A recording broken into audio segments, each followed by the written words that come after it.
Good morning, ladies and gentlemen. Street Genius Pop 13.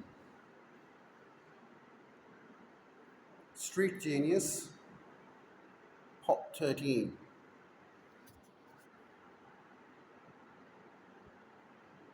Happiness is a problem. About 2,500 years ago, in Himalayan foothills of present-day Nepal, there lived in a great palace. There lived in a great palace a king who was going to have a son. For this son, the king had a particularly grand idea. He would make the child's life perfect. The child would never know a moment of suffering. Every need, every desire would be accounted for all at all times. The king built high walls around the palace that prevented the prince from knowing the outside world. He spoiled the child, lavishing him with food and gifts, surrounding him with servants who catered to his every whim. And just as planned, the child grew up ignorant of the routine cruelties of human existence. All of the prince's childhood went on like this, but despite the endless luxury and opulence, the prince became kind of a pissed off young man. Soon every experience felt empty and valueless. The problem was that no matter what his father gave him, it never seemed enough, never meant anything. So late one night, the prince snuck out of the palace to see what was beyond its walls. He had a servant drive him through the local village, and what he saw horrified him. For the first time in his life, the prince saw human suffering.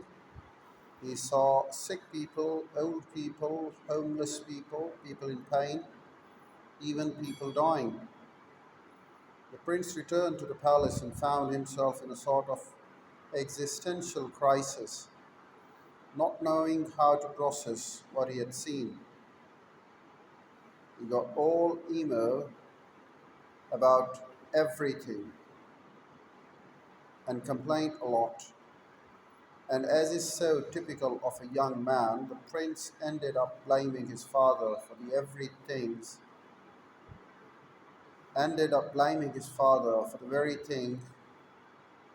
the very things his father tried to do for him.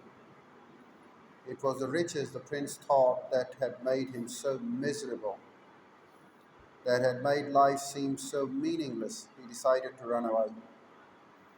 But the prince was more like his father than he knew.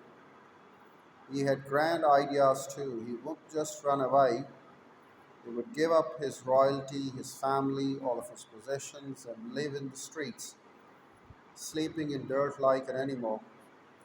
There he would starve himself, torture himself, and beg for the scraps of food from strangers for the rest of his life. The next night, the prince snuck out of the palace again, this time never to return. For years he lived as a bomb, discarded and forgotten remnant of the society. The dog shit, co- the dog shit caked to the bottom of the social totem pole, and as planned, the prince suffered greatly. He suffered through disease, hunger, pain, loneliness, and decay. He confronted the brink of death itself, often limited to eating a single nut each day. A few years went by, then a few more, and then nothing happened. The prince began to notice that his life of suffering wasn't all that it was creaked up to be. It wasn't bringing him insight he had desired. It wasn't revealing any deeper mystery of the world or its ultimate purpose. In fact, the prince came to know what the rest of us have always kind of known, that suffering totally sucks and it's not necessarily that meaningful either. As with being rich, there is no value in suffering when it's done without purpose.